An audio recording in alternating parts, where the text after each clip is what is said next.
let's talk about Marco Rubio. Marco Rubio is saying that we need to get Ukraine back to the table, but it won't be easy. Make sure y'all hit a like for the algorithm, subscribe to the channel, and turn on your notifications.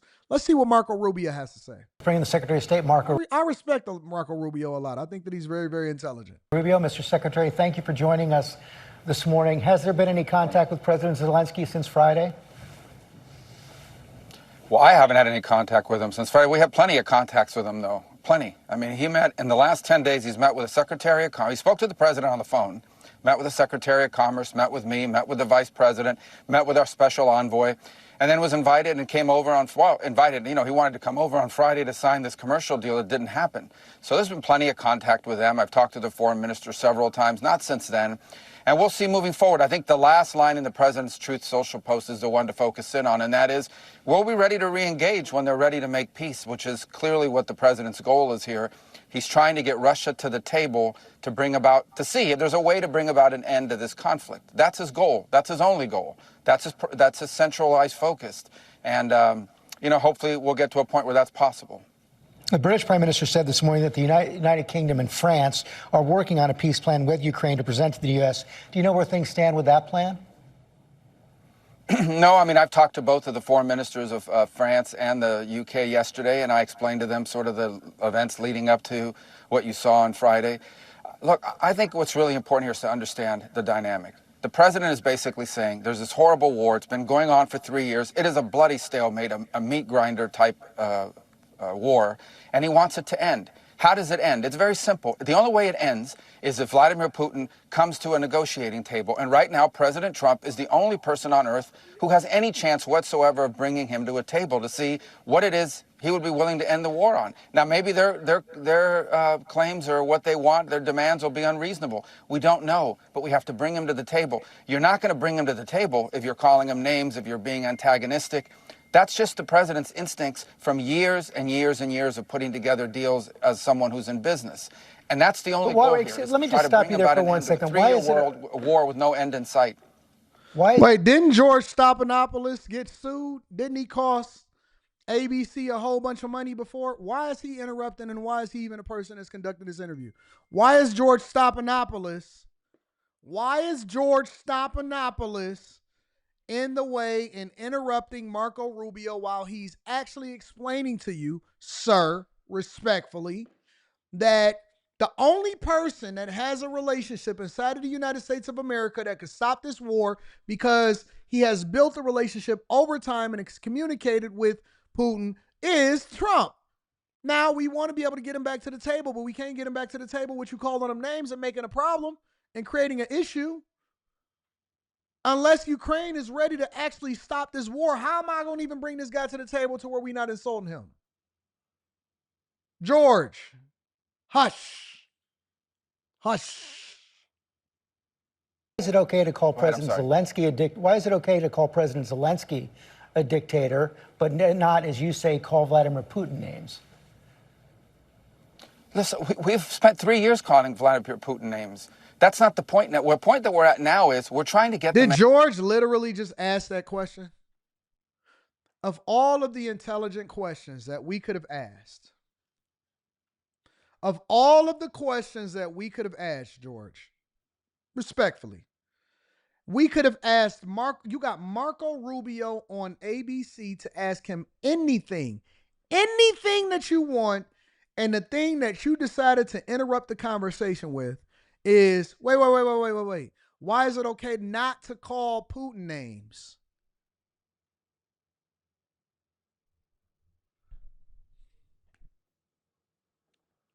Come on, man. We got to get these geezers out. Y'all wondering why ABC, MSNBC, CNN is suffering? This is why. Look at this line of questioning. And to a table, the Russians. And I've said from the very beginning, maybe they don't want a deal either. We don't know, but we haven't talked to them in 3 years. But maybe they do. The point is, do we want to make, I would ask everybody this. If there are no negotiations, what is the alternative? Another 4 years of war, another 3 years of war, in which the United States and Europe continues to pour billions of dollars into a war in Ukraine? Is that the alternative? I've asked every foreign minister I meet with, tell me your idea of how this turns out. Most don't have a plan. A few have said, well, let's give them another year of fighting, a year from now, a year That's later, so after dumb. another year of death, another year of destruction. Then maybe Putin will be ready to negotiate at that point. That doesn't sound like a good plan to me, and it certainly is not a plan the president's on board with. It's not just about getting people to the table, it's about keeping agreements that are made. And that was one of the points that President Zelenskyy was making in the Oval Office on Friday, is that Vladimir Putin has not kept the agreements that were made in the past. Wasn't he right about that? But what is moving forward is the question, not the past. No one here is claiming Vladimir Putin is going to get the Nobel Peace Prize this year, or that he should be the man of the year of the Humanitarian Association. What we're arguing here is he has a very large country. They're in full war footing. They're cranking out weapons now at a war footing pace. And we need to figure out, is there a way to get them to stop the war? And the only way you're going to do that is to get Russians engaged in negotiations, something the Europeans haven't been able to do, the Biden administration wasn't able to do or didn't even try. That's the goal here. It's that simple. Can we try to sit with them and figure out whether there's anything, what are the Russians' demands? Under what conditions would the Russians be willing to stop this war? And as I said, we don't know what those are because we haven't talked to them in 3 years. That's the singular goal here, is to try to bring about an end to this conflict, and it begins by getting them to the table. Ultimately, like any truce, like any peace agreement anywhere in the world, those things will have to be enforced, they'll have to be enduring, there'll have to be safeguards put in place. Everybody understands that. But it begins with the first step, and that is engaging them to see if it's even possible. Because if it's not possible, then what we're looking at is a protracted stalemate with thousands of people dying, billions of dollars pouring in, and more death and destruction. And that's not something the president wants to be a part of. He's made it very clear. Aren't those talks feasible only if the United States is willing to also provide security guarantees to Ukraine? That was the point the president We're not providing no more guarantees in the Oval Office. Well, the security guarantees, which I actually like to call deterrence of a few, is all contingent upon there being a peace. Everybody's saying security guarantees to secure the peace. You first have to have a peace. We don't even know if the peace is possible. And this was understood by the Ukrainians. It was explained to them repeatedly. And that is, here's our strategy. We're trying to get Putin to a negotiating table. Let's not everyone knows the history here, the back and forth. We understand that. We all understand that. But the question now is, can we get them to a table to negotiate? That's our goal. Don't do anything to disrupt that. And that's what Zelenskyy did, unfortunately, is he found every opportunity to try to Ukraine-splain on every issue. Then he confronts the vice president. When the vice president says, the goal here is diplomacy, he immediately jumps in and challenges the vice president. Well, what kind of diplomacy? So we all understand, okay, that Putin is not going to be an easy negotiator in this regard. We all get that. But we have to start the process to see if something is even possible. And I honestly am puzzled. I just don't understand. The Biden administration berated Benjamin Netanyahu and the Israelis, put all kinds of conditions and pressure on them to try to get a ceasefire. In this particular case, we've been nice by comparison. And all we're trying to do here is figure out whether a peace is possible.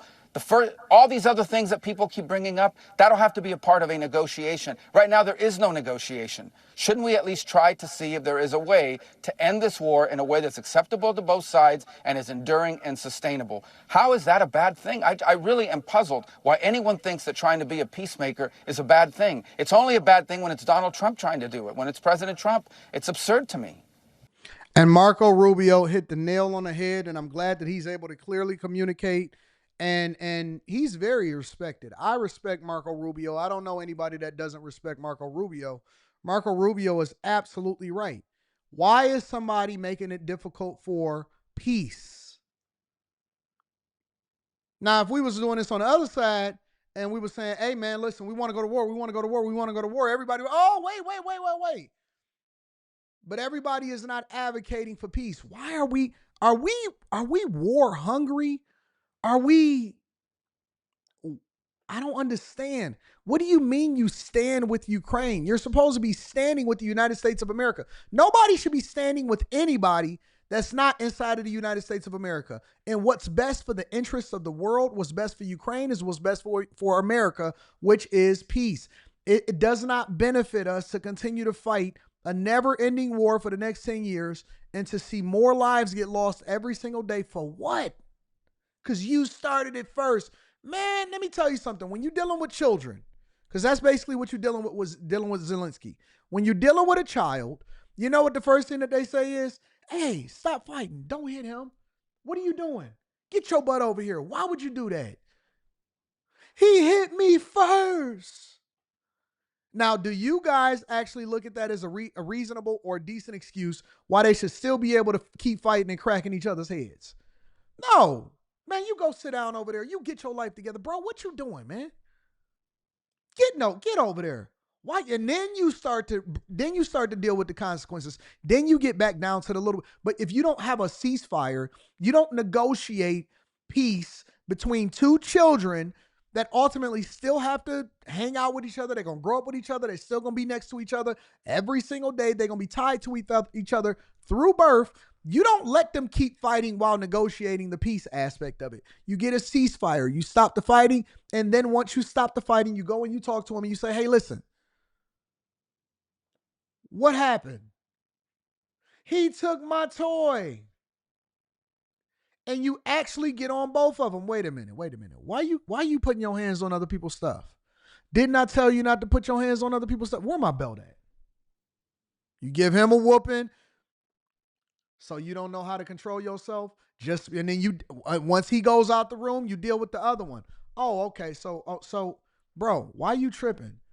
So you decided that you wanted to jump off the bridge. Now look at you. You got to go to school with a black eye because he beat the brakes off of you because you couldn't think for yourself. You couldn't think. You got to learn how to think through it.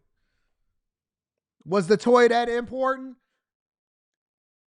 And why you ain't sharing anyway? You got 30 toys over there. You know he came over here from his stepmama.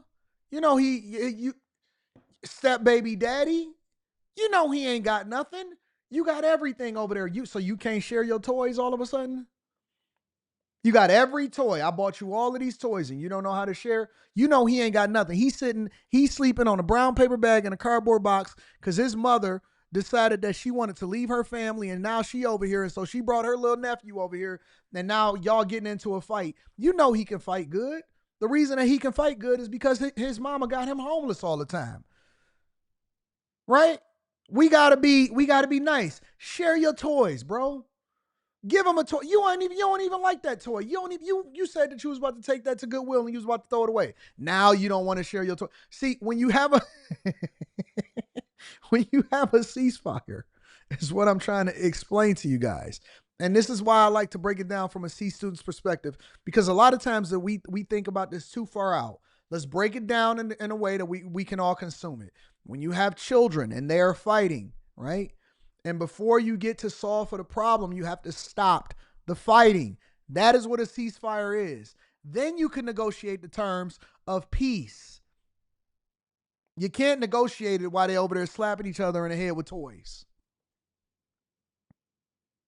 It's a very simple concept. Very simple concept. You said you're a stepbrother, so you already know that if you a stepbrother, then ATL flippers, if you a stepbrother, then you know that it was very difficult to get your brother's father to buy both of y'all toys because mama always wanted y'all to have equal, but you're not his son. And his father may have been a little bit richer than your father, or your father only came over when he got out of jail, right?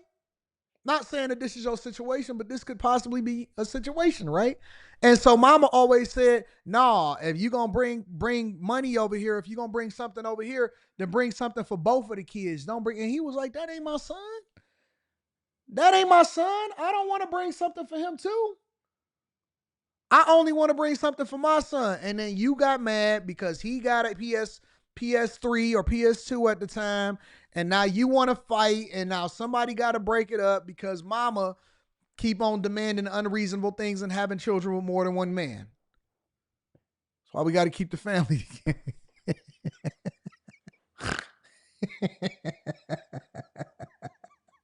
That's why we got to keep the family together. You know, we got to keep the family together. Hopefully y'all understand that analogy so you can better understand why we need to have peace and why Zelenskyy need to get on board. Because we not sharing our toys no more. No more.